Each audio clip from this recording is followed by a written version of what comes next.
All right, we are going to get this party started. Thank you all for being here. Really fun to see a bunch of faces we know and some that we don't.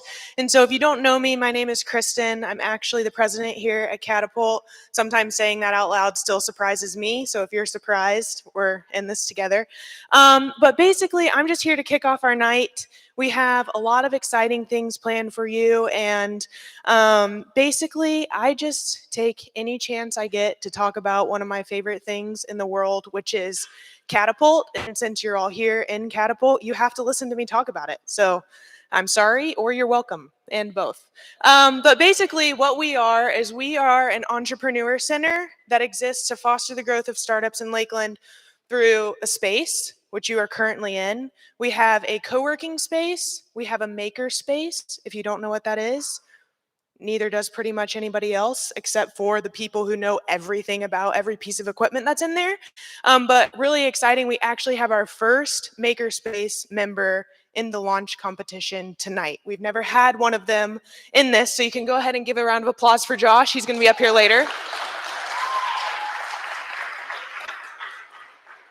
He's really excited about the program, and we basically forced him to do it. We were like, you're doing cool stuff. You need to get up there and tell people about it. And then we also have a commercial kitchen space. So you may have smelt some food when you walked in. You may be eating it now. That was made downstairs in our commercial kitchen by a member, Pinoy Cravings. So if you love it, I'm sure they would love some type of Facebook or Google review. If you don't like it, Sat Comedy Lab always makes this joke in Orlando. No one cares about your opinion. Don't tell anybody. Okay? So we have an exciting night for you tonight, and Christian's going to give the history of the launch program. But one way, so I said we help with space. We also help with funding opportunities. And so this launch program is our small business funding arm, I would say. Our hope to help small businesses who are in Catapult or in a growth phase purchase something that is going to scale them into more growth. That's what this is tonight. We also have other funding opportunities that we're building out, but you don't need to hear about those now. If you want to know more about them, come talk to me. And then we also have some educational opportunities. So with those three spaces and all different types of entrepreneurs, we have people that come to us saying, I know how to make a muffin. And we're like, great, let's figure out how to sell that. And then we have people that come to us with full-fledged tech businesses that are already national. And so how do you figure out how to help those people? That is the exciting challenge that we are sitting in. And it's sitting across from people and saying, all right, what do you need and how can we help you build that? So we've started an expert in residence program where we have different people come to Catapult and we pay them for their time to meet with our entrepreneurs and give them one-on-one answers to their questions. So for example, we have a CPA, her name's Holly Kelly. She's here 3 hours a week and she meets with entrepreneurs and helps them with very practical advice. Okay, this is how you get your P&L to a place where you can take it to a bank and they will understand what you're talking about. So that is the direction we're heading, trying to find more mentors and experts in residence to bring to Catapult to really help our members grow and launch out of here and have really successful businesses. So space, funding, education, that's what we're all about, but very exciting part of that is the funding. So let's try to give away some money tonight. How about that? You guys excited for that? So I'm going to bring up Christian. He is going to be our MC for the evening, and I don't want to talk it up too much, but he's really good at that. So give him a round of applause. Thank you. Keep it going for Kristen, everybody, our fearless leader here at Catapult, providing our North Star. Speaking of experts in residence, I would like to take this opportunity to present to you my Halloween costume. Yes, you may recognize me as our expert in residence, Mr. Tim Cox. That's what I'm going as Halloween. I'm a comedy sniper. He's tall and handsome. I'm short and bald. It doesn't work at all. But I'm excited here because I like to give away money as well, and I am thrilled that there are people here because when you're here at Catapult for these events, you're not only supporting Catapult, you're also supporting small business and entrepreneurship, and in turn, you're supporting Lakeland and its future and its growth. So thank you so much for being a part of this event and being here at Catapult. A little history on this. Catapult began in 2014 as an experiment in the basement of the Bank of America building. At the end of that year, we found out that there was a thriving entrepreneurial community here in Lakeland. And that coincided with a gap that some of our financial institutions saw in maybe their offerings and services when they looked at entrepreneurs and small businesses who were applying for loans, but they were too new or not quite qualifying for these SBA loans or these bank loans, but they wanted to help out. So they pooled their money together to create this micro grant, and they partnered with Catapult to help facilitate giving that away. So over the years, we have had Catapult winners go on to open 5 or 6 different brick or mortar stores around Lakeland and Polk County. We've had micro grant winners in turn land $1 million 7-figure contracts and create 7-figure recurring revenue streams. So this micro grant can really be the catalyst to the growth of some of these startups here in Lakeland and in Catapult as well. So here today we have 4 companies that have the opportunity to receive this micro grant. We put this application out to all of Lakeland, and we get students and we get businesses. Students can receive up to $2,500 and companies can receive up to $10,000. A wonderful opportunity. And in the years that we've been providing this, since 2015, we've given away over $300,000 to small businesses here in Lakeland. So thank you for being here. Thank you to our financial institutions who helped make this possible. How about a round of applause for our financial institutions? And with that, if you'd like to turn your microphone on now at this time, I would like to provide an opportunity. Our financial institutions either send a representative on their behalf to judge these events, or they ask us to find an entrepreneur or somebody in the community to judge these events. So at this time, I would like our judges to please stand and introduce yourselves to our audience. Well, you would start with me. I would.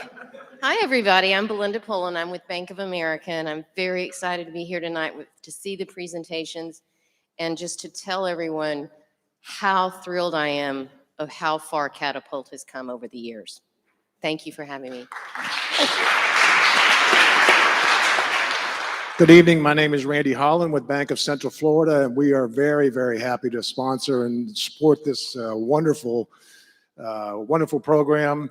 There is so many exciting things happening in Lakeland today, and this is certainly one of them, and we're looking forward to many, many more. Thank you so much. Good evening. I'm Wayman Snuggs. I'm the Executive Vice President, Chief Operating Officer with Citizens Bank and Trust. Really glad to be here tonight. What we're looking at and what we're dealing with here is really the backbone of the economy in the United States. And I just want to thank all of those who are here tonight to present and all of the entrepreneurs that really do make up so much of what we see in the economy with this country. So it's great to be here with you all.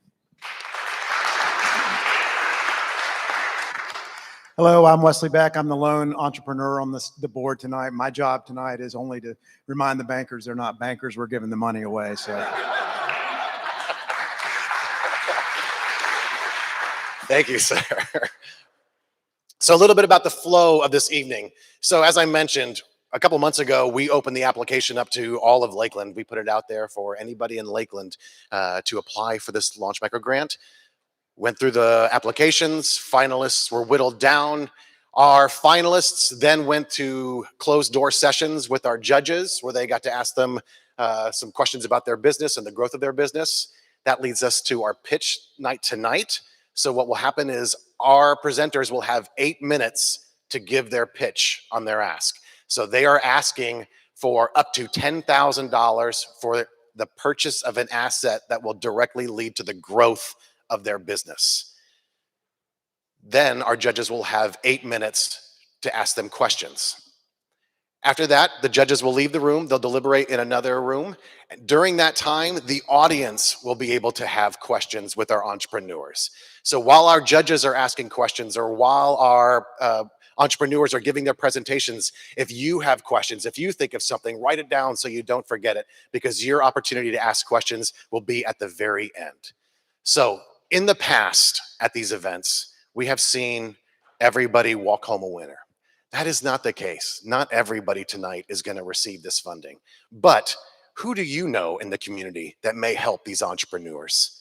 That could be a win for some people. You hearing their pitch, hearing the service they provide, hearing the company they're developing, you might know somebody who needs that service or who can lend a hand. So that could be just as important as a win as some of this finances can be as well. Does that make sense? Everybody understand? Okay, a couple other things that you need to do, and then we'll get started, I promise. We need you to show these presenters some love. None of them up here are professional public speakers. That's not the business they're starting. Mark Twain once said, there are two kinds of public speakers, nervous ones and liars. All right. Public speaking can be incredibly daunting and incredibly intimidating. So we need you to show them some love. If you've been here before, you know how we do this. When they get done with their presentation, I want you to think of your favorite singer, your favorite band, finishing singing your favorite song. And how would you react to that? Let me hear what that would sound like. There you go. That's the love and support we need to show all these entrepreneurs. So, who wants the bald guy to stop talking and get on with the evening so we can give away some money? I can read a room. I can read a room. All right. Well, at this time, please take a moment to silence your cell phones. Everybody is nervous enough about giving this pitches. They don't need to be interrupted by some random jingle coming from your phone. So, I'll give you a moment.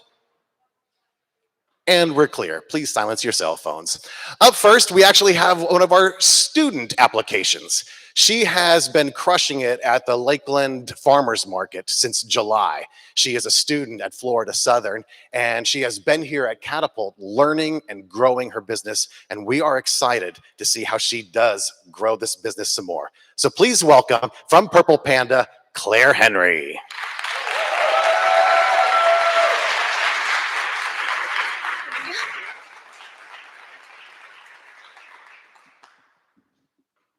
Thank you. Ni hao, y'all. My name is Claire, and I'm the founder of Purple Panda Creamery. Ice cream was my family's go-to growing up. We always had an excuse to eat it by celebrating, congratulating, and cooling off on a hot summer's day. Nowadays, I miss the nostalgia that I get when I walk into creameries because I see the same flavors, receive poor customer service, and a lack of the experience. For the love of ice cream, I'd like to change that. Purple Panda is a craft creamery that provides homemade Asian-inspired ice cream and popsicles from scratch. Each revitalizing taste provides an unforgettable experience for dessert fanatics using quality ingredients provided by local farmers. When I left my 40 chickens to come to Lakeland, becoming a small business owner was never in my plans. Everything changed within a semester. I became the catalyst as the first Florida Southern student to have access to a Catapult membership and to launch their doors at a Catapult. I've been given so many opportunities and connections that have helped to inspire me. I'm super excited to announce that Purple Panda will be a part of the Bonnet Springs Park opening. And we already have events booked for it.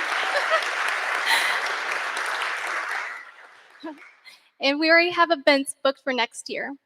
In addition, Professor Heacock got me in touch with the Florida Southern's food services provider, Tim Rabel, who is interested in buying wholesale and creating a partnership.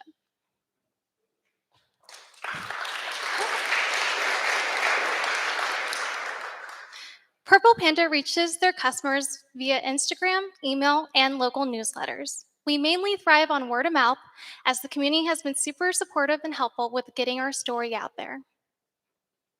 Currently, I'm a full-time vendor at the downtown Farmers Curb Market.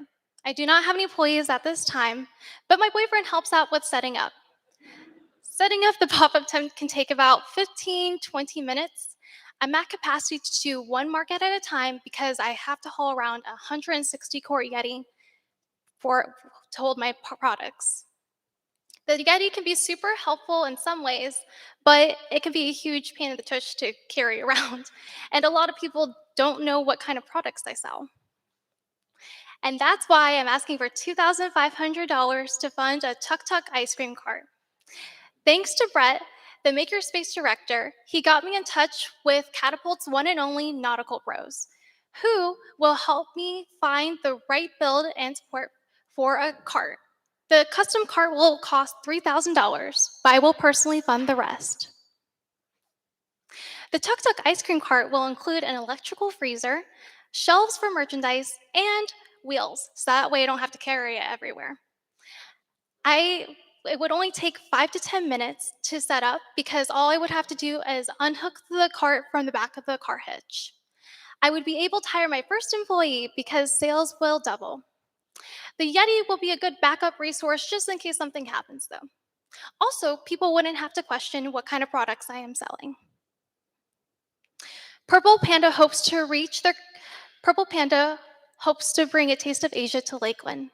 Being adopted from China has made me realize that I do not want to lose the traditions I have created. I've learned 2 things in life. Take opportunities as they come. And it's not blood that makes a family, it's love. I've been given such a beautiful second chance. In the words of Old Dominion, life is short, make it sweet. Now who wants to make life a little bit sweeter? Shay Shay, thank you. All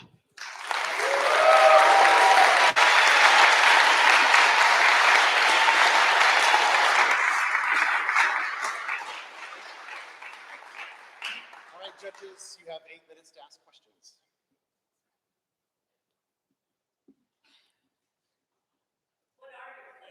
I'm sorry, just judges at this time. Alice, I'll be happy to ask that question for you. Alice wants to know. Alice wants to know, talk a little bit about your flavors and describe some of the tastes that we'd experience.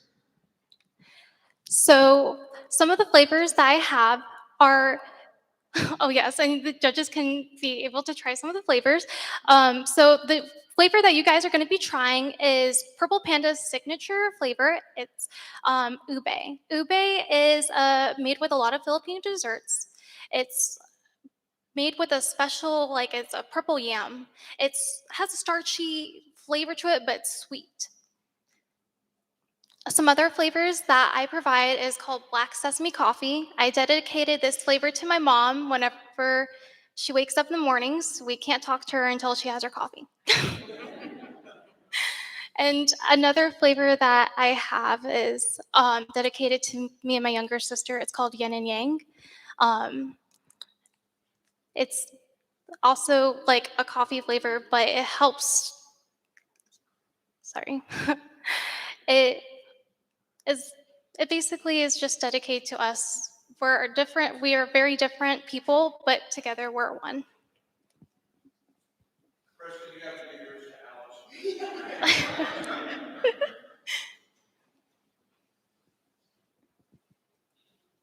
Alice, I can tell you it's delicious.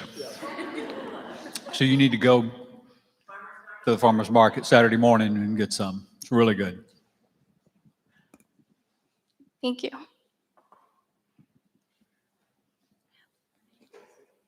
It is very good, let me just say. My one question that I have is, what is your thought process going forward, going into more of a marketing thought process as opposed to word of mouth, so that it'll help you grow? Yes, I am wanting to, besides do the downtown farmers curb market, also get into other markets that are local, so Orlando and Tampa, Bartow, Lake Wales over there. A lot of the Catapult members talk and they share what's a good market, what's not.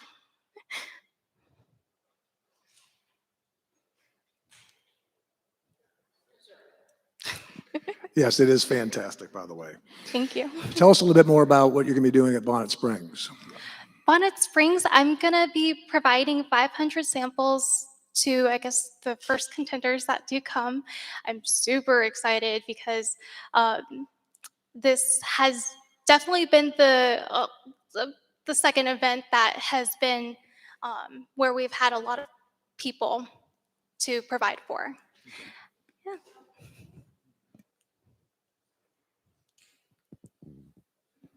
All right, Claire, you know it's coming. Yes. I gave her a heads up. We talked about this. So, Thank you. One of the things that's difficult about manufacturing is there's always something else that's needed. So you get the tuk-tuk cart and your sales can grow. All right. And so you told us earlier that you have a goal your ultimate goal is to get in Publix like, a million other people. It's a wonderful goal. But what's your thoughts on your next step as far as how do you scale your manufacturing? Because I think that, you've got to grow the sales, but you also have to be able to grow the manufacturing. So if you could talk a little bit about that. And then obviously, and for my plug for Catapult, I'd like you to tell us a little bit about your experience in the kitchen and working with Maggie and all that. So thank you. Okay. Oh, the ice cream is great, by the way. Thank you. So currently, I can meet production, like I'm at capacity for production and production of the sales.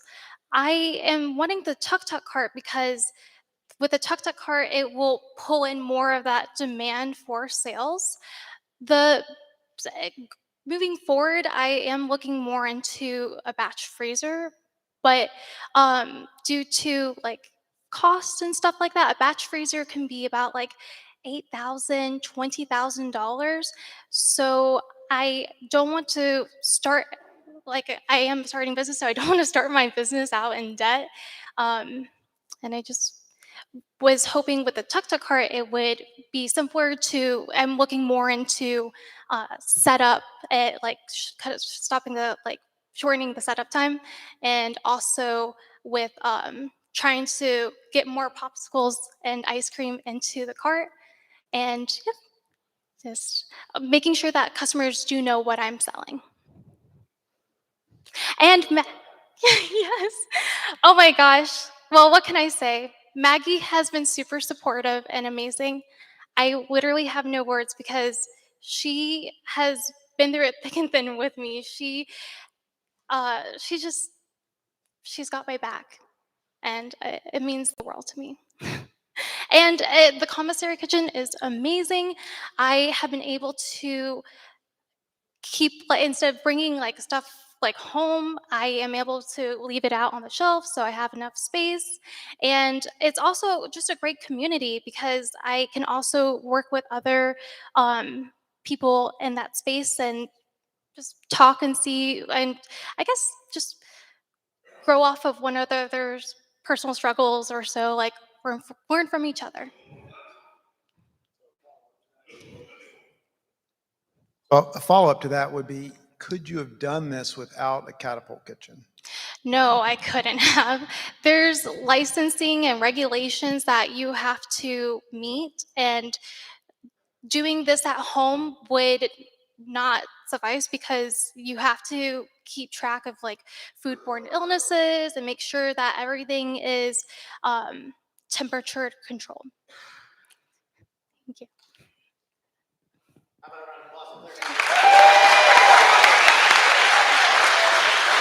Thank you. Isn't it fun to go first? Make the student go first. Wonderful job. Great job. Thank you very much. Well, as Kristen alluded to earlier, our next gentleman is the first Makerspace member to make his way up to our micro grant launch program. So he joined Catapult here in January 2022, and using Catapult resources, equipment, and networking, combined with his incredible talent, knowledge, and work ethic, he is set to launch out of Catapult in January 2023, in 1 year's time. So to give you a little more information, please welcome from Fine Line Machine, Mr. Josh Frost.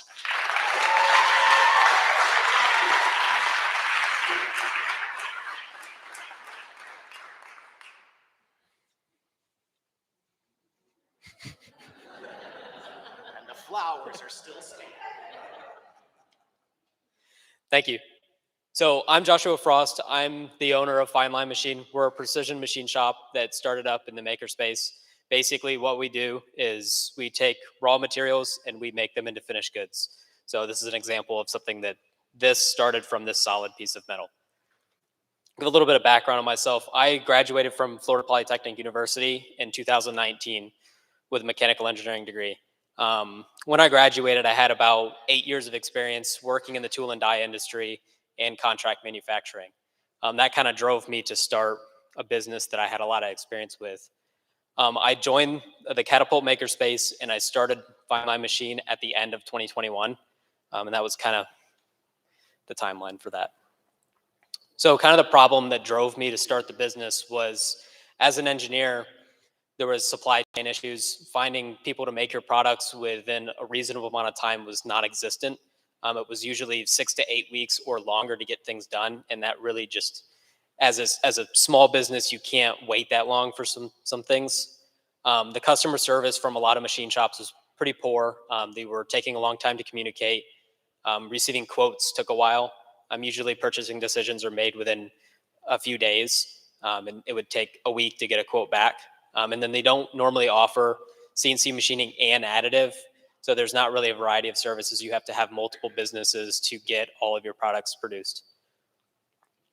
So kind of the solution that I brought was quick lead times for small jobs. So quick turnarounds on single parts and small batch jobs, turn them around in a few weeks. And then customer service. So communicating with the customers in a timely fashion, making sure when they send you something, you respond, you say, hey, okay, I'm working on it. Here's my questions. And then give them a quote within 2 days on smaller stuff. Make sure you're within that window when they're making a purchasing decision. Outside of that, you're probably wasting your time and you're not going to get the job. And then offering a variety of services. So Fine Line Machine offers engineering and CNC machining services and 3D printing. So the 3D printing is more like prototype level. It's nothing industrial. So this grant would provide the funds to acquire industrial level 3D printers. And kind of an example of how we accomplished this was, this came from a customer that was a food processing customer in Tampa. They were dealing with the OEM, and it was taking them a long time to manufacture these dies, and they weren't getting a whole lot of design assistance. So they came to me to recreate the existing die, make additional changes to it, and then provide it to them within a timely fashion. And now we're continuing to make this die and other iterations of it as they change their packaging.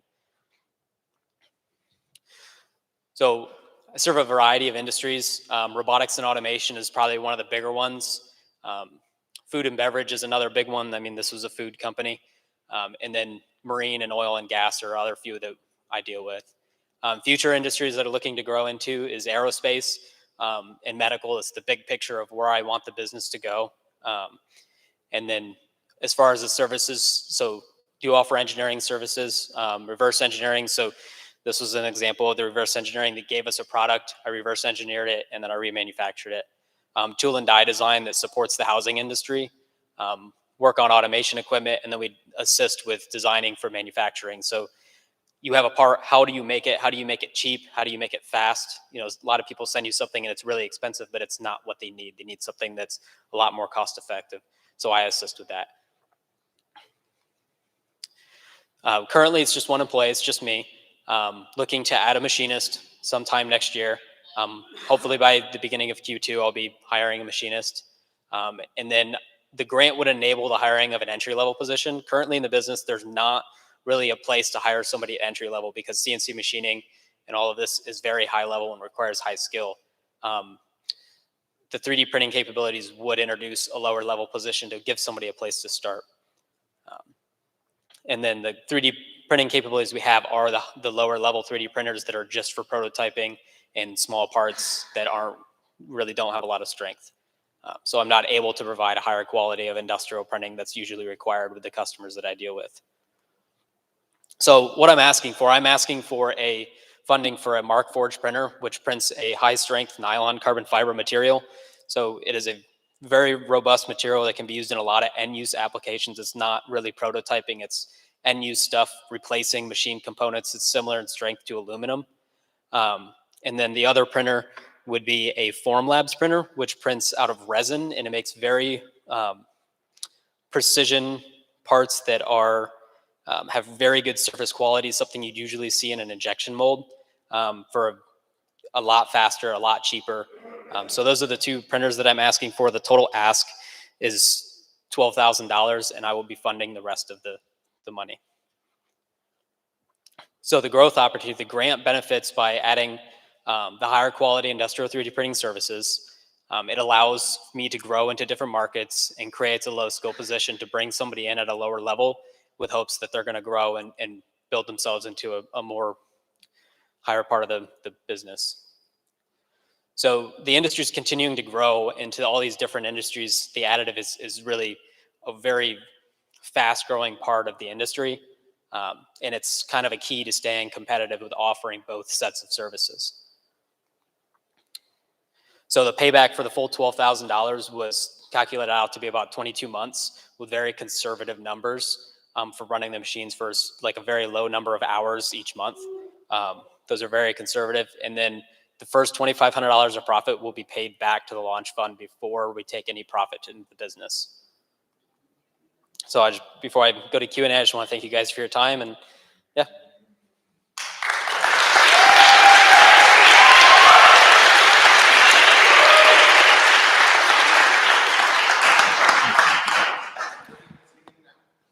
You've done really well in a very short period of time. I'm curious, what's your thinking for where this company could be 5 years, 10 years from now? My goal for the company is to, build it as big as I can get it. Like I said, the goal was aerospace and medical. Those are two industries that I really want to grow the business into because they're strong. They're always growing. So yeah, as far as I can push it. Yeah, so you're moving out of Catapult in January, is that right? Yes, Where are you moving to? off Old Cumbie. Okay, So- in lease space, I suspect, with Yes. equipment and whatnot? Yeah. Okay. Can you tell us a little bit more about what you'll have, what capabilities you'll have in that location? What's the size and so forth? Yeah, so it's a small sublease within somebody else's shop. So I'll have access to the same equipment and be offering the same services, including, the 3D printing and whatnot. So that's kind of the start of it. And then probably sometime in the beginning of the year, I'm purchasing additional equipment. So not just having one CNC, but probably getting 2 or 3. So. Very simplistic question here. What does CNC stand for? Computer numerical control. Thank you. And tell me a little bit about how your pricing, what your pricing process is for clients that come to you. Yeah. So when I started the business, I invested in Job Boss, which is an ERP system that controls the whole process of quoting things, estimating, purchasing material, stocking it, tracking the inventory. It basically, on the estimating side, it breaks down the cost of the material that I put in. It takes into account the setup time for the machine, the cycle time for each part, and then any other process that happens to that part. I can all put it into one thing, and it puts out a cost for me. And then it calculates out my net. So what is my burden rate? What am I paying for the material? And then what is my profit margin? So it gives me all that data right there as soon as I process it.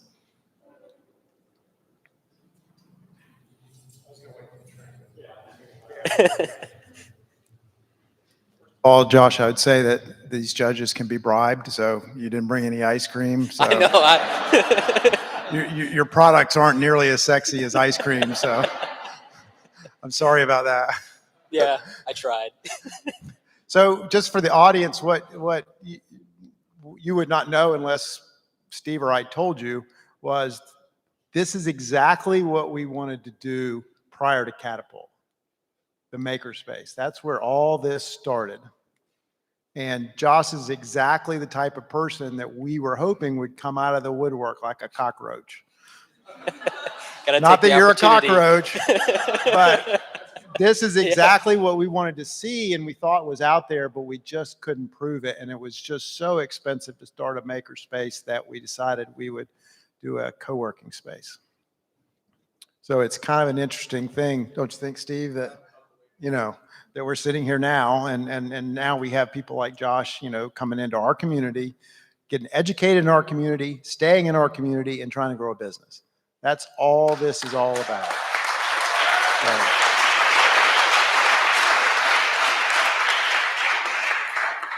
So I'm going to ask you the same question. What did Catapult do for you to help you get started? And then the follow-up question to that is, can you tell us a little bit about the difficulties that it is to move on your own? Yeah. So Catapult offered me the space to get started, first of all. So I didn't have anything when I started the business. I started it as an engineering company with one project and one customer. So with the space, Catapult also offers the equipment that you would need to get started. Everything from start to finish. The only thing that for a business like mine, I had to pay for was consumables. So tools, individual tools and stuff, I do have to buy that. It really, you don't find that type of opportunity anywhere else. And I have looked at starting this business for several years. So the difficulty in it is you need a lot of money. You need a lot of capital to purchase the equipment, to rent the space, and then you have a dead time where you're not making any money. You're setting up machines, you're getting customers, and you have basically a big cloud of debt that is over you while you're not doing anything, getting the business started. So, yeah.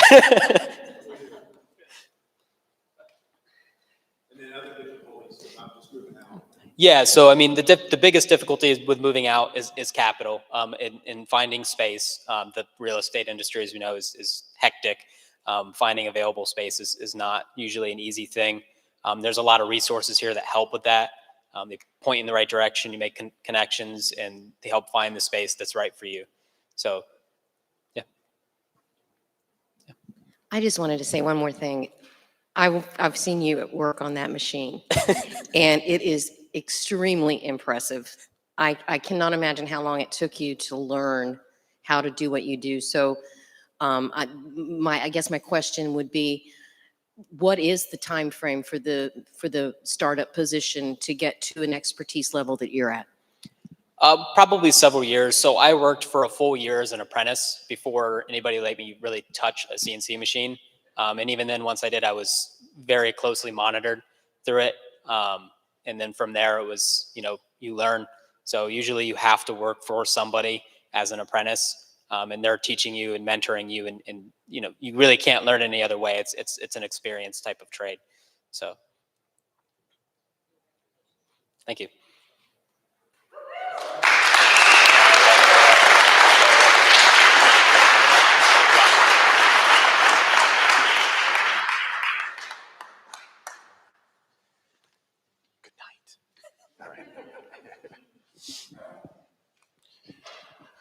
All right.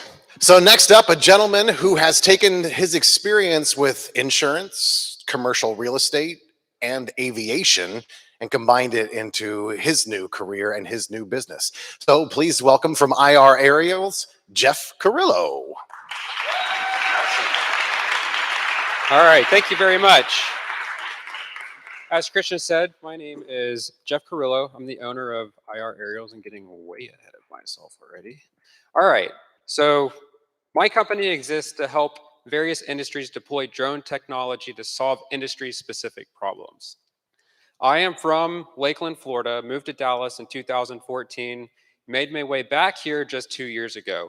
In my time in Dallas, as Christian said, I worked in the commercial aviation industry, the commercial insurance industry, and as a commercial real estate a commercial real estate property manager. We managed about 1 million square feet of office space. The combination of my background and experience has led me to where I am today with IR Aerials. Since starting the company, we've performed thousands of acres worth of wildlife surveys, solar inspections, miles worth of bridge and other infrastructure inspections. But of all the services that we've provided for various different companies and entities, building inspections has been the one thing that we've been able to bring the most value to the table. We currently work with various property owners, managers, and other industry professionals to perform moisture mapping surveys on commercial low-sloped and flat roofs and detailed investigations on commercial wall and facade structures. As you can see in some of the imagery here, you can see some very impressive detail that's very expeditious in helping you understand building conditions. So let's do a little bit of a dive into what exactly that process can look like. Does anyone recognize this building? We're in it right now, Catapult.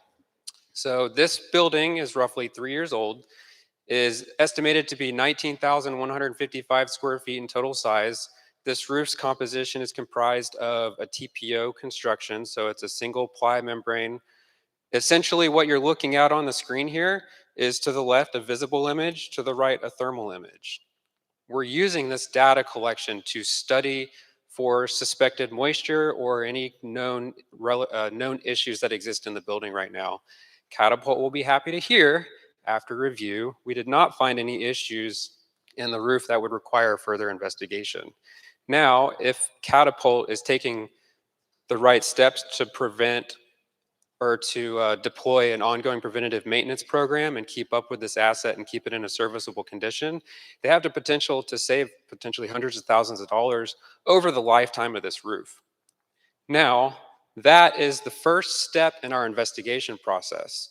From there, we study the thermal images, we identify any suspected issues or anomalies in the roof. We then would recommend getting on the roof to do further testing to validate those observations or those issues observed. Once the field work is complete, we can process out a detailed, comprehensive report that maps out and highlights, for example, this roof was obviously very bad.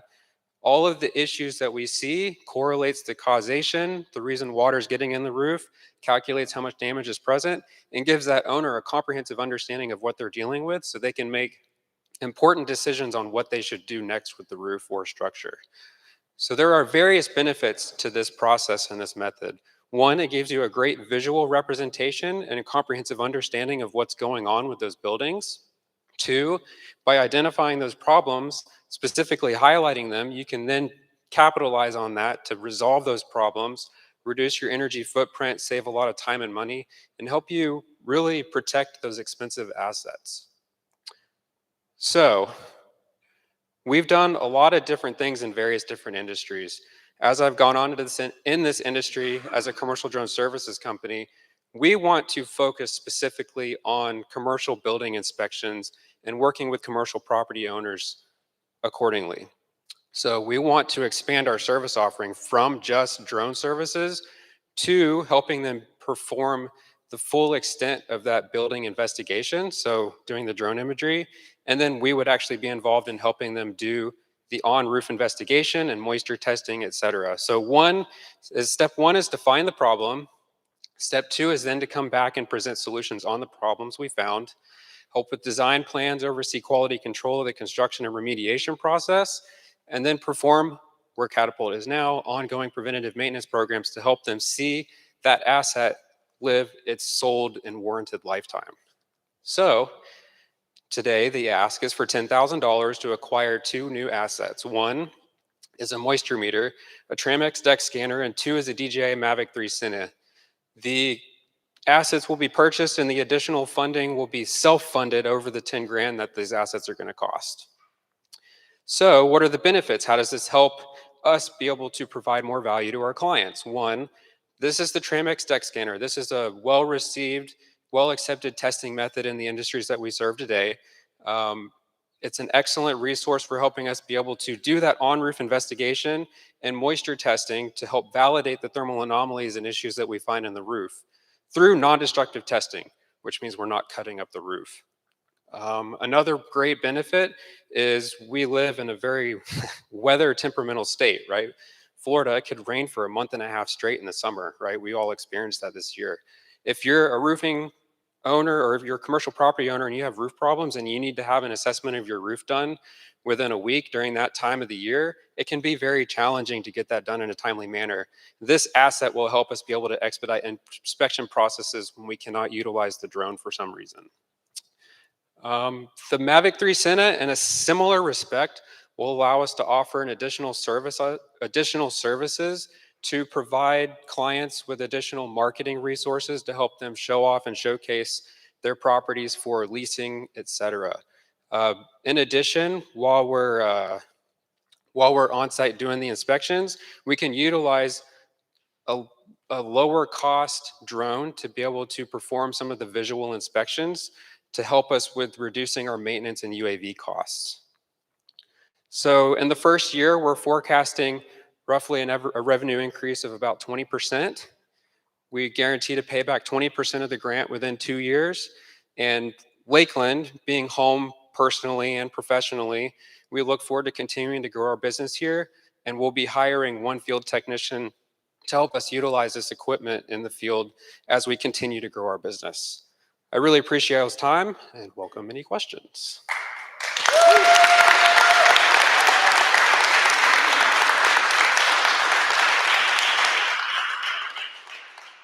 Jeff, in your application, you talked about pivoting your business. You spoke briefly about that, but share with the group your kind of strategic decisions to shift the business and why you were looking to do that. Sure. So first, we'll talk a little bit about background.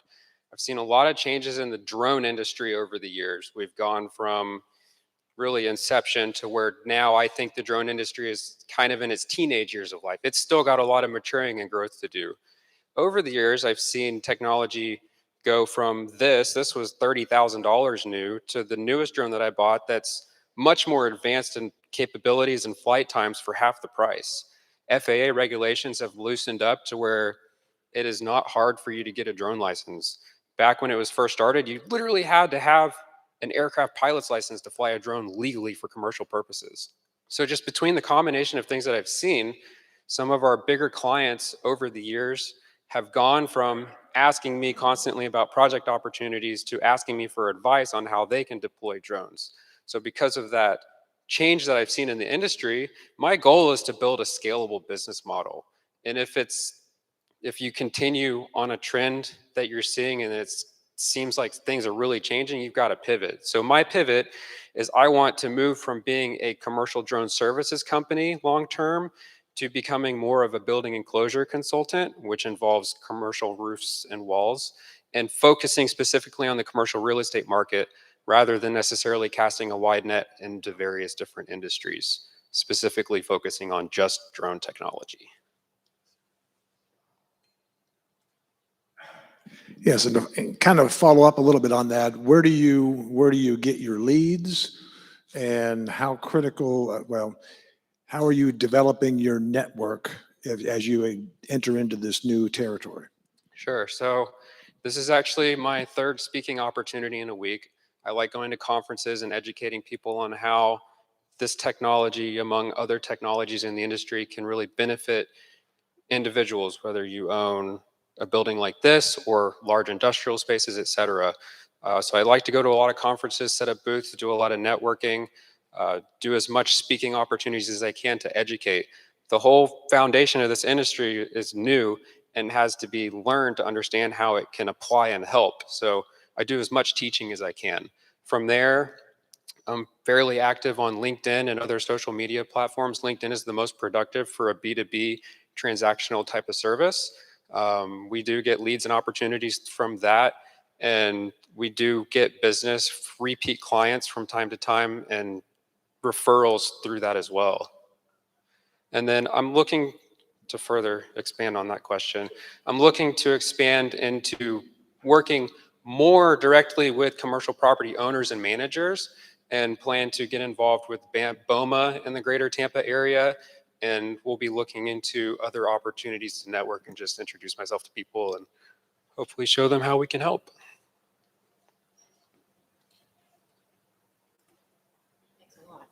Now it's on again. I don't have a question other than what we talked about earlier. I just wanted to say how impressive it is that you've taken your background in different areas and converged them into one dream. Good for you. Thank you.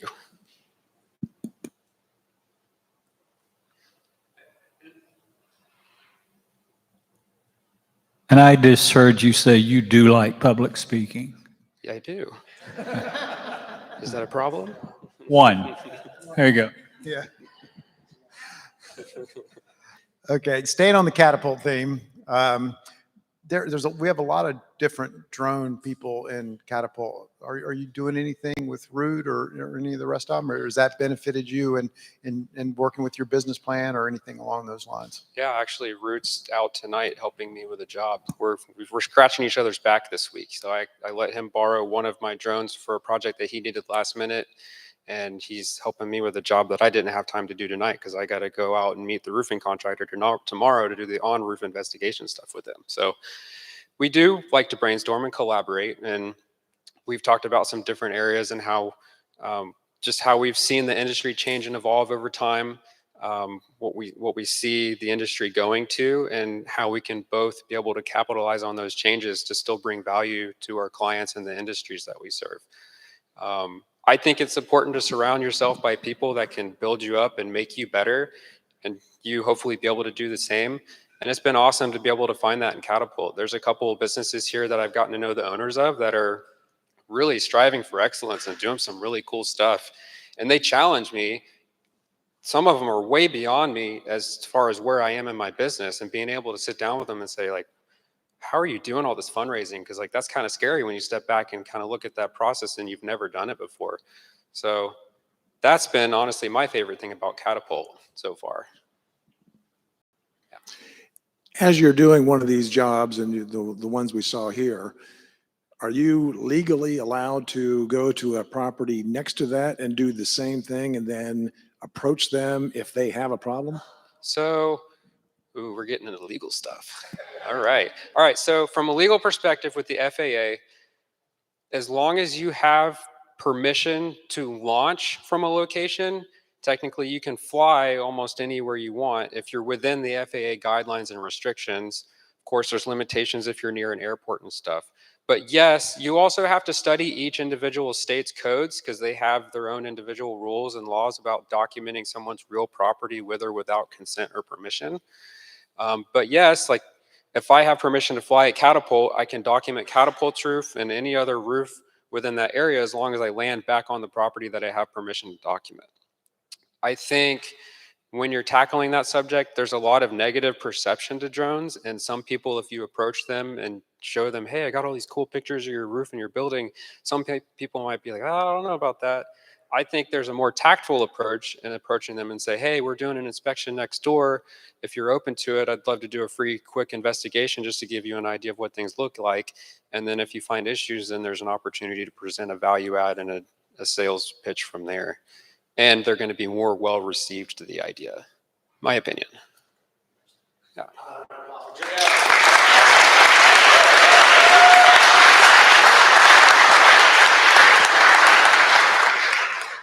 All right, great stuff. Thank you, Jeff. We are now down to our final pitch for the evening. How about that, everybody? Oh, there's enough. And so with that, a gentleman that has joined Catapult here recently, and he has his company has already landed such clients as FINRA. They have Hartford Insurance and NEC, which is a huge enterprise that has like 200,000 employees. So he helps create products and services that increase employee happiness because they make video meetings flexible, scalable, and secure. Please welcome the CTO of Vivo, Chris Dawson. Thank you.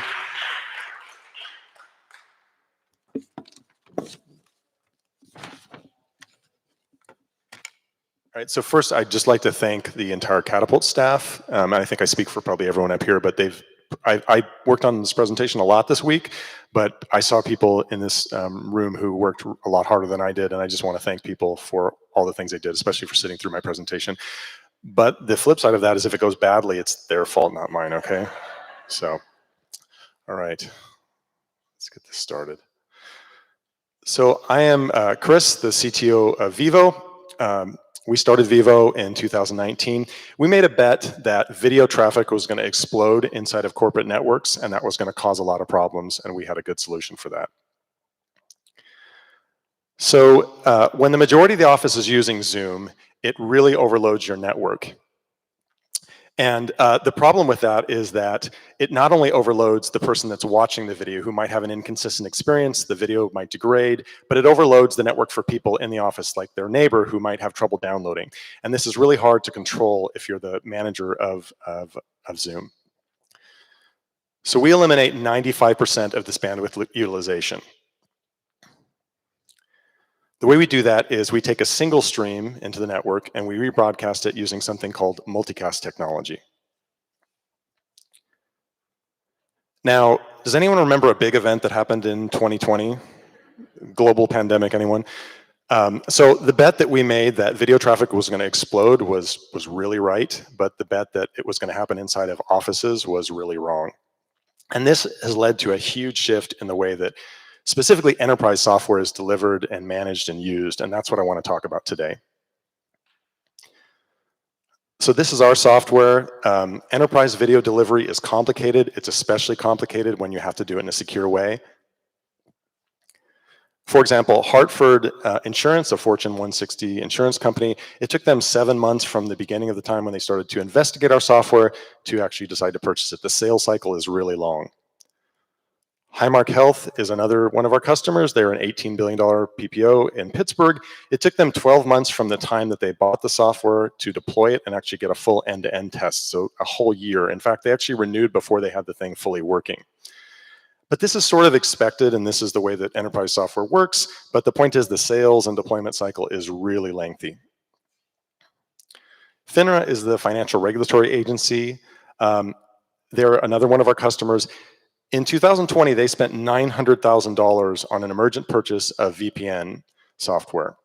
And the reason they did that is because they estimated before the pandemic that 5% of people were going to be on the VPN out of the office. Well, when the pandemic hit, everyone went home, and that scaled up to 90%, and their VPNs melted down.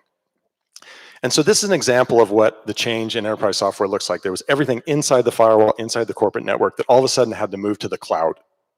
You probably heard of the cloud, right? So what does the cloud look like? Well, if you're using a cloud service that is in Google's data centers, you're talking to one of those 23 data centers around the world. If you're doing it with a service on Amazon, you're talking to one of the 27 data centers all over the world. And so if you're a conventional thinker, you might say the story ends here. It's just so much easier to deploy something in the cloud. You just flip a bit rather than have to deploy it inside of a network. But that's not the case for a lot of companies, specifically our customers who are working in the financial services industry. And one of the reasons for that is something called Sarbanes-Oxley. So Sarbanes-Oxley in 2002 regulations that required, for example, financial services customers to retain records for 7 years. And that's a lot more complicated when all that data is in the cloud. When it's inside your enterprise, you have a much easier security story. And that's something that's really impactful. So what's beyond the cloud? What's next after the cloud? It's something called the edge. So edge computing means fewer processes in the cloud and moving those processes to local places, such as a user's computer, an IoT device, or an edge server. Now, this is not a quote from me. This is a quote from a company called Cloudflare. Cloudflare is the pioneering company doing edge computing right now. They have 275 points of presence. So they have 10 times Google and Amazon's. But their goal in the short term is actually to get to 1,000 points of presence. They're going to do it by putting these Cloudflare edge devices in places like Times Square, Willis Tower in Chicago, John Hancock Tower in Boston. And that's going to allow them to reach 95% of the internet in under 50 milliseconds. So getting really close to your users has a big benefit, not just in terms of delivery time, but in security as well. So again, this is our software stack. This is the pre-pandemic software for Vivo. And this is what the Vivo Edge device looks like. So all that software can be delivered on one of these devices like that. So we have 2 of these devices in use right now. One is at our customer FINRA. Last week, we shipped a device to a large startup in London. And basically, they turned it on, plugged it in, and in a week had a complete end-to-end test with Zoom delivering video over multicast inside of their network, which when we compare it to the year that it took Highmark to do is revolutionary for us. But it's a big shift, and it's what they want. This is the puck that Zoom and Cloudflare and a lot of companies are skating to, is this edge. So with the grant, we plan to purchase 40 of these devices. They're about $200 a piece. When a potential customer is interested, rather than having to send them a bunch of emails and schedule a whole bunch of meetings, we're just going to ship them a device like we did to that company in London, and they're going to try it, and it's going to work. And we think that that means that the time to money shifts for us from a year or 2 of work to months or even weeks. Hardware brings its own set of challenges. It's much easier to manage software than it is hardware, but we expect this will lead to increased staffing and expansion in Lakeland as we pursue this strategy. We're really excited about this journey, and I look forward to answering any questions you might have. Thank you.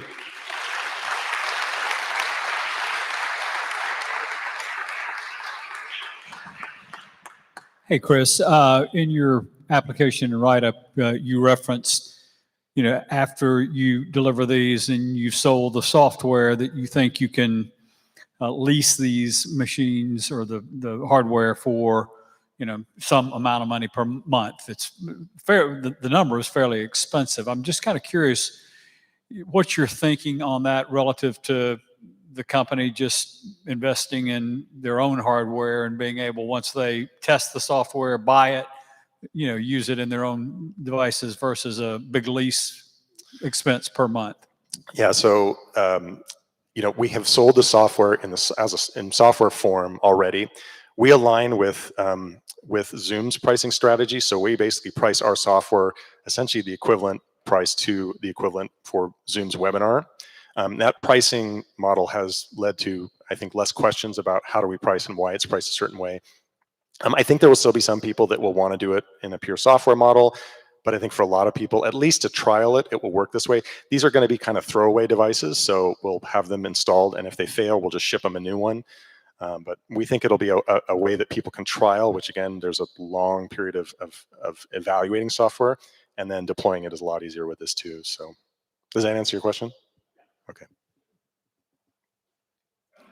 Of your revenue in 2021, how much of that is how much of your revenue is from the sale of the software, and how much of that is recurring revenue? Is there a recurring component to your pricing? So yes, so our customers, like I said, back in 2021, were Highmark, Hartford Insurance, FINRA. We did have some professional services in the Hartford, which we're in the process. They've agreed to renew the software license. They're not sure they're going to renew the professional services, which is an optional thing. But the majority of so I'd say it's about 70 to 80% is annual recurring revenue, and then there's another 20% that comes from professional services. And we wonder if that's going to every project we've worked on up to this point has required some customization to the software. Sometimes we've been able to bill for that. Sometimes we've had to just throw that in for free. But I think we're getting closer to a solution that works for people, and we now understand our customers' problems a lot better. So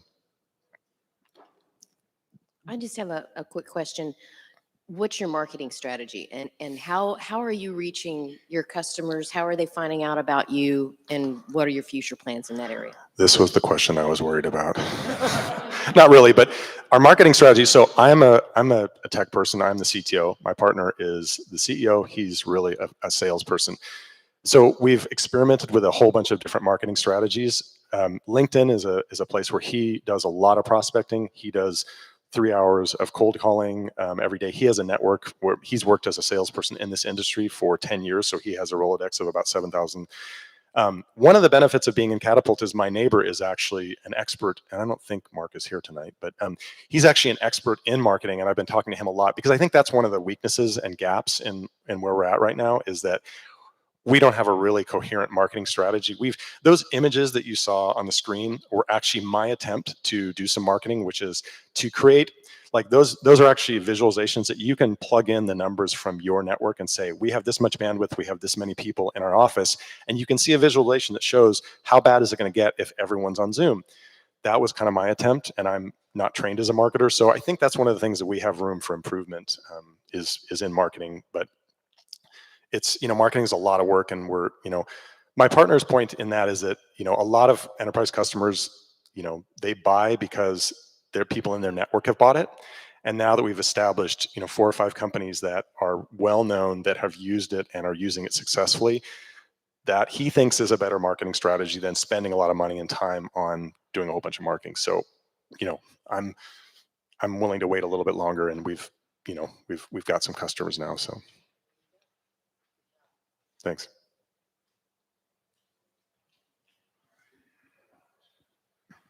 Yeah. So, Chris, your story is kind of interesting that you moved here because of your spouse's job. Yep. And it's something that we never saw in Lakeland, really, especially if someone with your caliber of background. That's new for us. And it just makes me smile when we see, people of your caliber coming into our community and being part of it, and joining Catapult and experiencing that, and that we can provide a place that you can meet other people, that have the same interests and everything. So if you got anything to say about that, or just, we welcome you to Lakeland. Yeah, I was kind of wondering what that question, if someone asked me here, what is the benefit of being in Catapult? New to Catapult. Yeah, new to Catapult. And I mean, I think like this is a really great place to be around other entrepreneurs. I mean, being an entrepreneur is really lonely and really like, I mean, you're in an existential crisis essentially every day. You don't know where your paycheck's going to come from. Being around a whole bunch of other people that are dealing with that is really like comforting and exciting. And like, I feel like, it is. I mean, it really is because, I mean, not everyone understands that. Most people don't understand what it's like to not have a steady paycheck, or they do from a different perspective maybe. But so, I'm excited just to be around a whole bunch of other people that are trying really like difficult things and being stretched in all these different directions. It's really, I've never seen a co-working space that is like this. Like that was the thing that when my wife was considering moving here, that I looked at and I thought, this place is like, I mean, I've been a member and visited co-working spaces all over the country, and this is really the nicest co-working space I've ever seen. It's amazing, and the people are really supportive and doing big things, and that's nice to be around.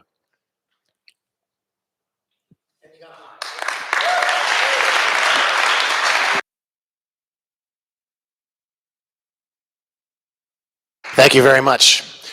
Well, our judges are going to take a few moments and they are going to step out and deliberate. They're going to sit in the other room and try to pick a winner.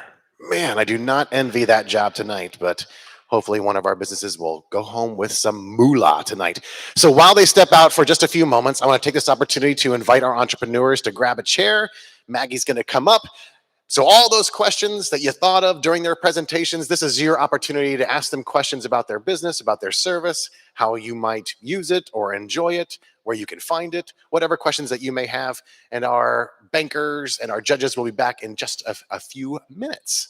So, but I just want to capitalize on it being a maker space and a commercial kitchen and a co-working facility. The wonderful opportunity to create that community and define that community, I think, is one of the biggest benefits that our Catapult members get to enjoy. And we all heard how highly that Claire spoke of Maggie. And here is the one and only Maggie, everybody, our kitchen director.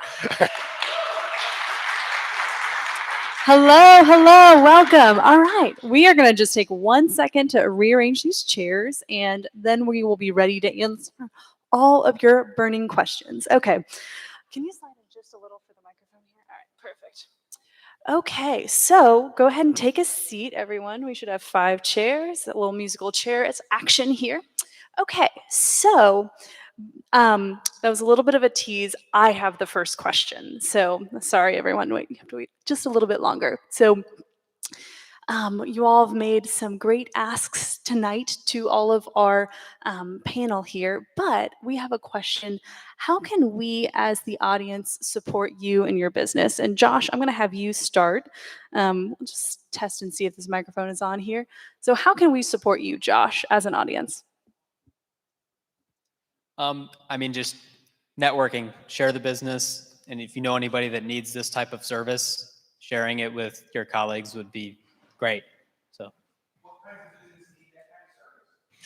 anybody that needs anything made. All right,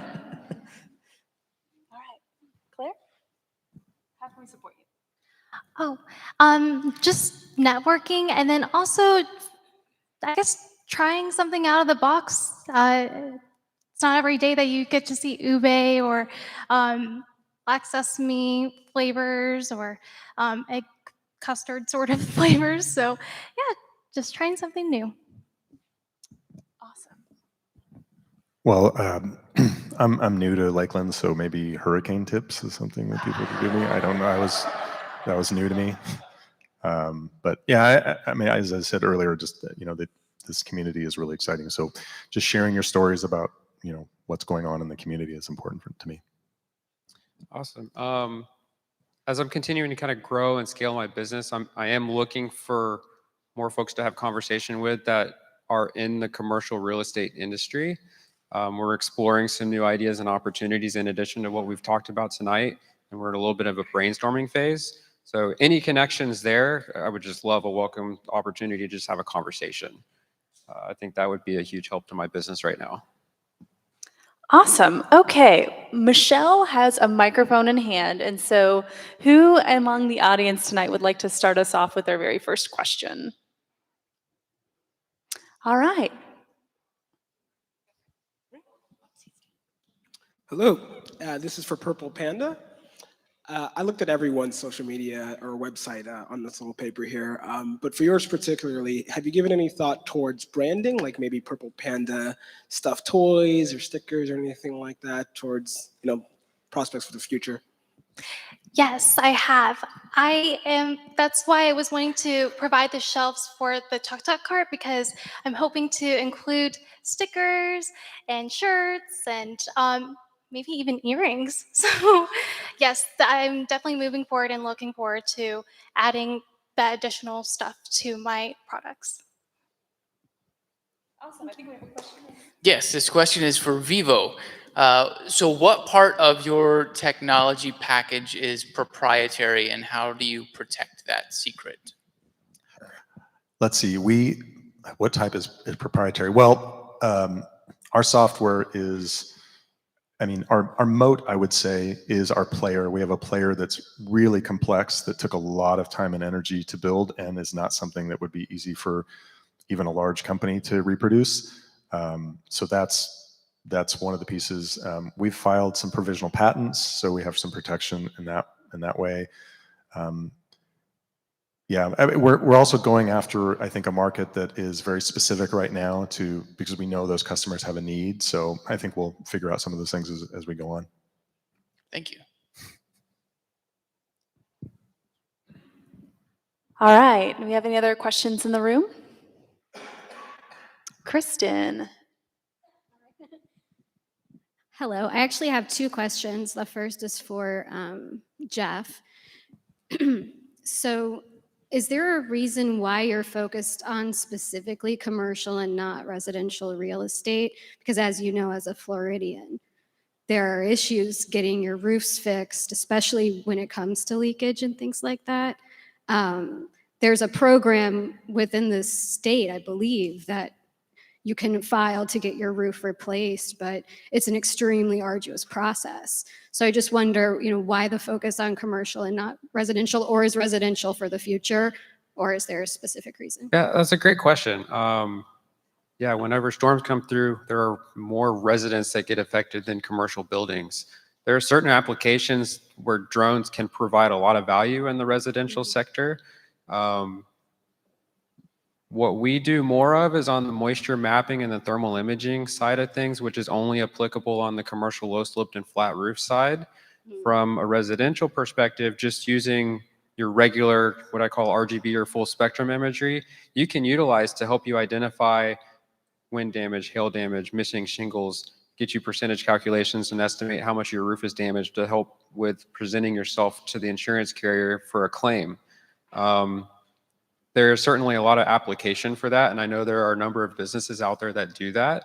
That's just not something that we've pursued at this point in our career or at this point in the business. But yeah, that's a great question. Thank you. And my second question was for Chris. So I wanted to ask, I think it was one of the judges that mentioned, the marketing strategy. And from what I understood in your presentation, your goal was to send out these devices, almost like a Vivo sample, and then hopefully close sales from that.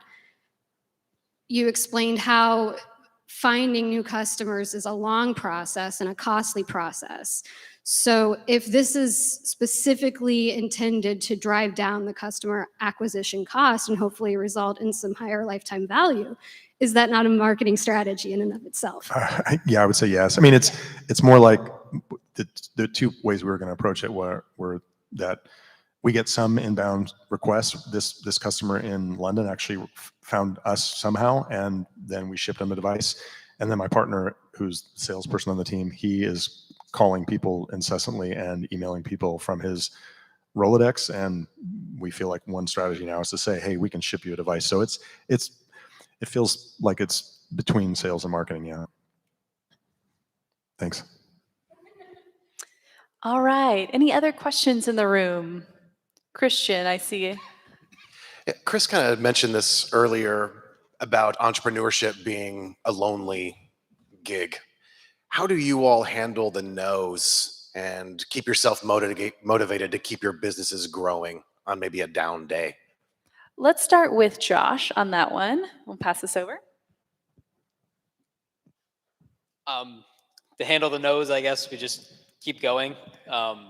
Make something work usually helps me. So I'll have a day where it's not good and I just look forward to the next. And then when I solve a problem, I keep that in the back of my head that, hey, if you fix that problem, you'll fix this one, and just keep going. I remember just looking back on like my personal purpose. I started this because of my family and my friends, and just trying to learn more about where I had came from, which is China. So I didn't know anything growing up about like adoption or like the process of it or even just the culture. So this has definitely been a learning experience.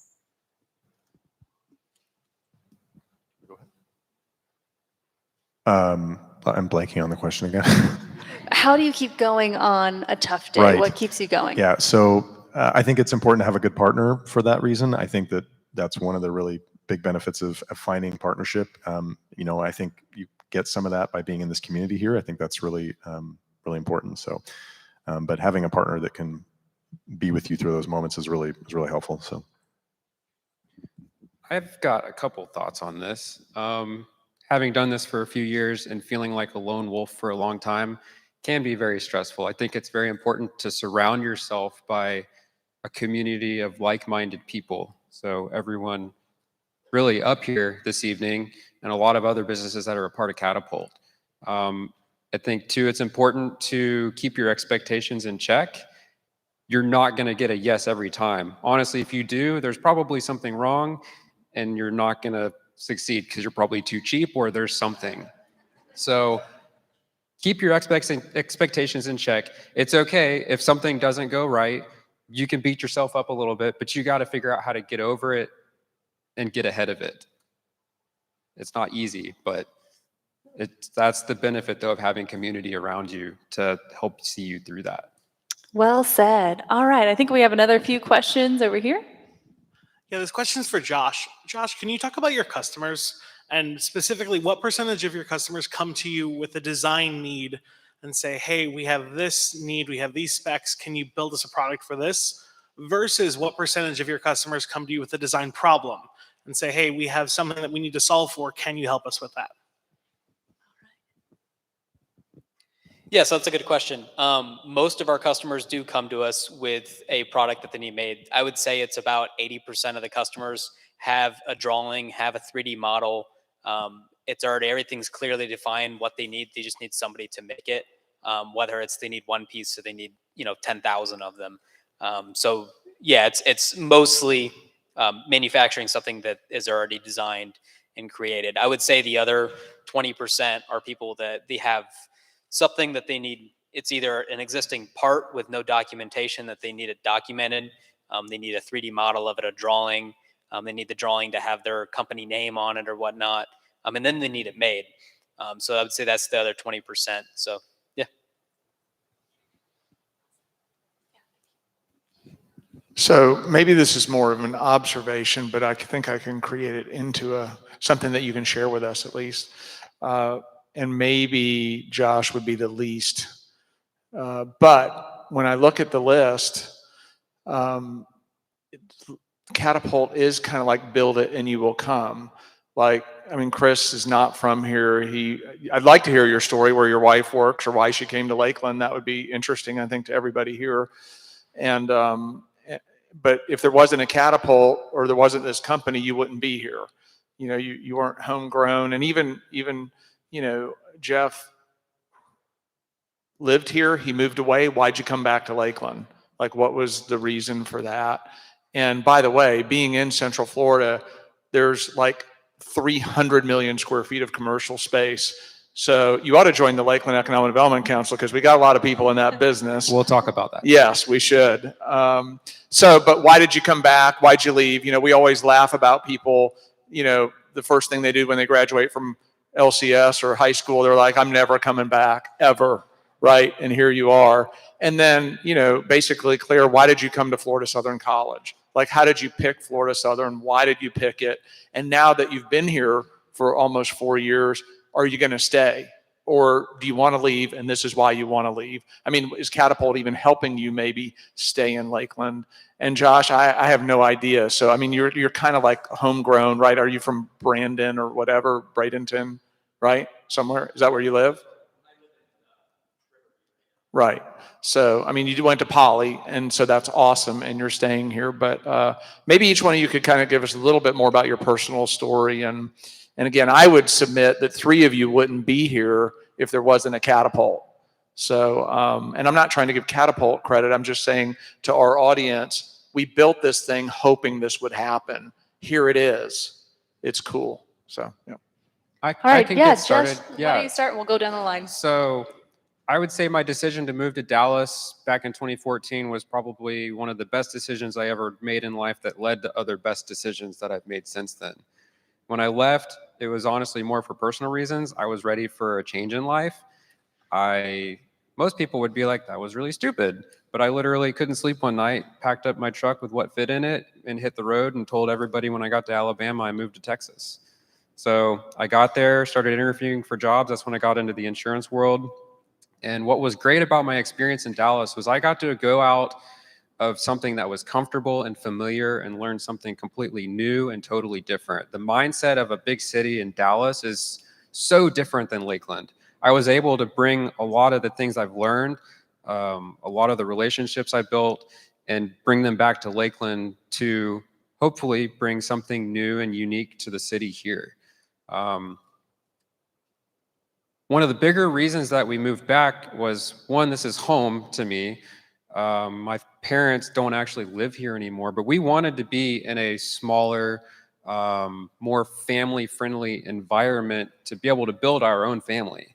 And along with that comes with a lot of other folks in the community and friends and new friends that we've made here at Catapult and at church and everything. And it's been a great experience being back. When I left, like you said, LCS, oh, I'm getting out of here, I'm never coming back. I didn't know if I was going to come back or not. My mentality at the time was like, heck no, I'm out of here. See you guys. But I'm really glad to be back, and it's been a good experience for us, and my wife loves it too. Awesome. Chris? So my wife works at Lakeland Medical, so that's why we moved here. And this is a complicated question for me because I'm still somewhat mourning the loss of friends and family back on the West Coast where I'm from. I mean, I'll be straight about that. And I will say that I've heard that sentiment from a lot of people that are Lakeland natives that have moved back, that are excited about what Lakeland looks like. And I mean, this co-working space, like I said, is an amazing place. And so I'm still in a place of discovery about what is special to me about Lakeland because I'm very new here. So from Portland, Oregon. How long have you been here? I've been here 2.5 months. So yeah. Yeah. Very different place. Yeah. Yeah. So I moved from Floral City, Florida. The main reason why I actually chose Florida Southern was because of Publix. I was full-fledged, like, I want to make this a career. This is my life. Like, I'm going to bleed green.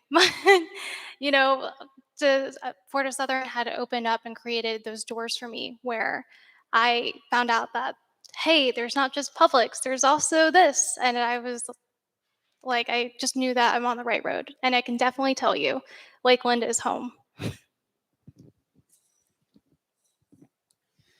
Yeah, so I came to Lakeland. I was living over in the Tampa area. I originally came here to go to Florida Poly.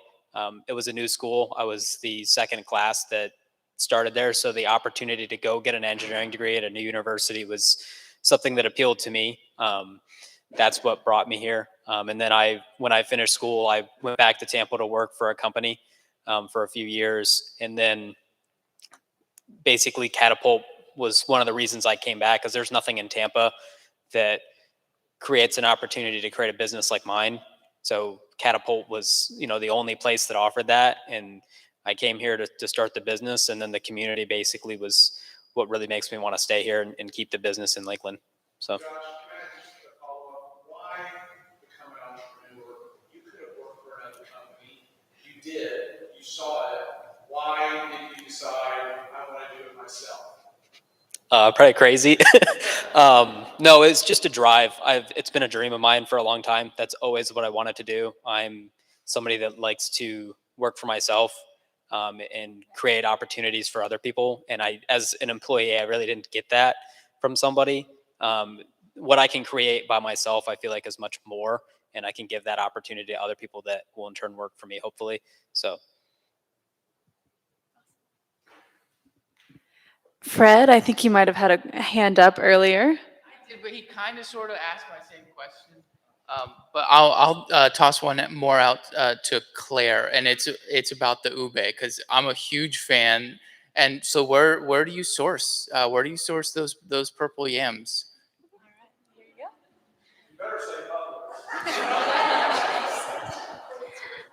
I wish, but Publix does not carry those types of items. So I go to the local Asian market, so Gigi's Market.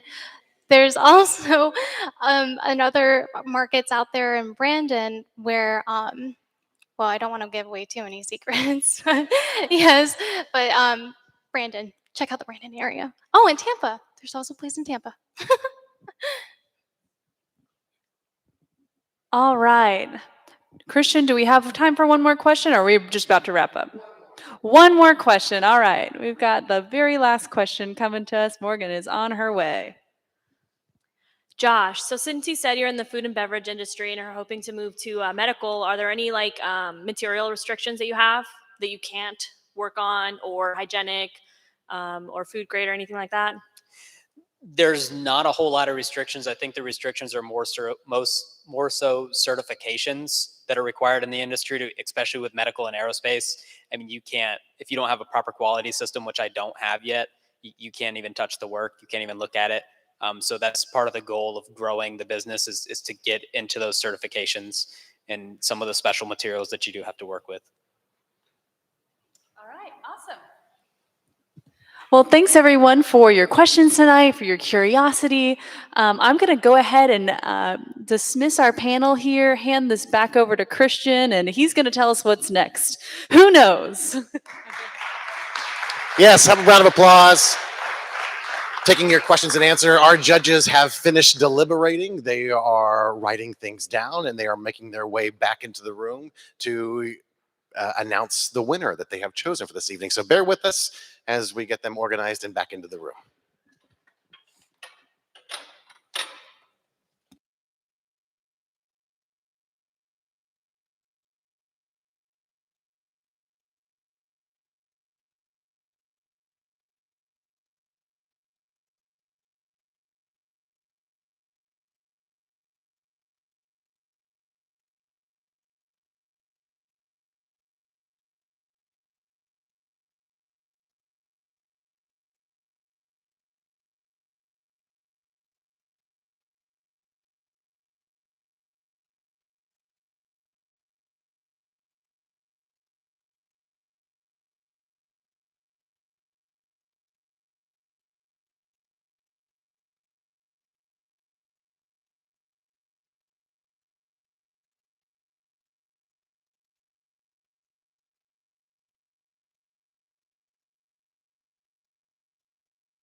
Ladies and gentlemen, we are about ready to begin our presentation of our winner.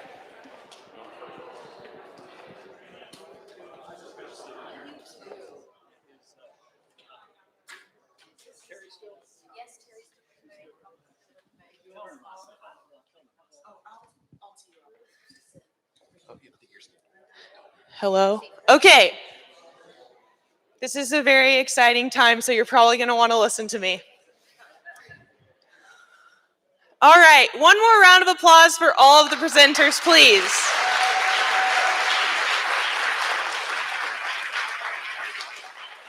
Okay, that's enough. Stop.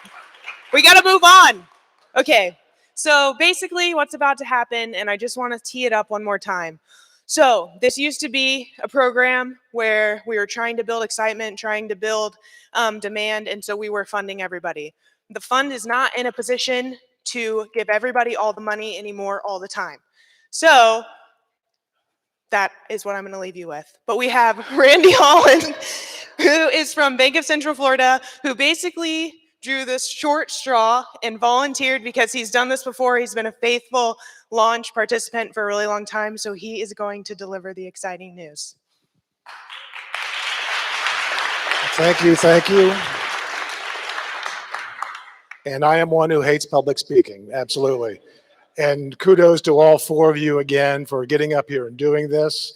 And thank you so much for the passion for your particular companies and the excitement that you bring to Lakeland. It is amazing to think that those of us that have been here a while, that the kind of companies that are being born in Catapult and the kind of companies that are in Lakeland these days is just fantastic. So thank you again. So money. We deliberated, and our Purple Panda, $2,500.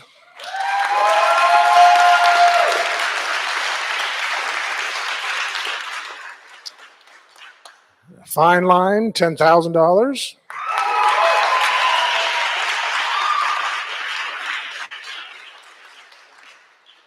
IR Aerials will do $8,000 for the Tramex scanner.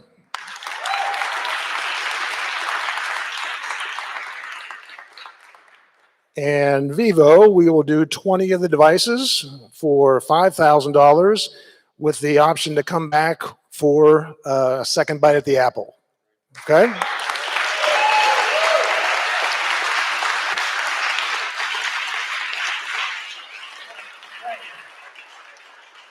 So we need everybody to come up and join us in a photo opportunity.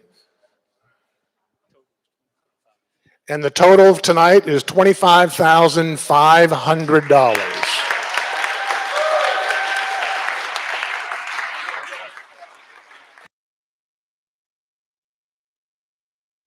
All right, that concludes tonight's festivities here in Catapult. We're going to take some pictures. Please take some pictures for yourselves, post them on Instagram, tag everybody.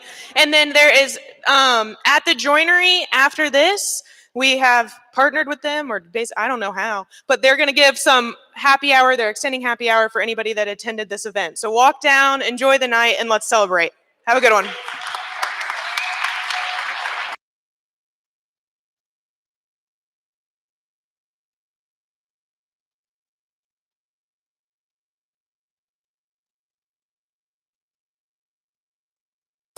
Coming out, he's coming out, he's coming out, he's coming out, he's coming out, he's coming out.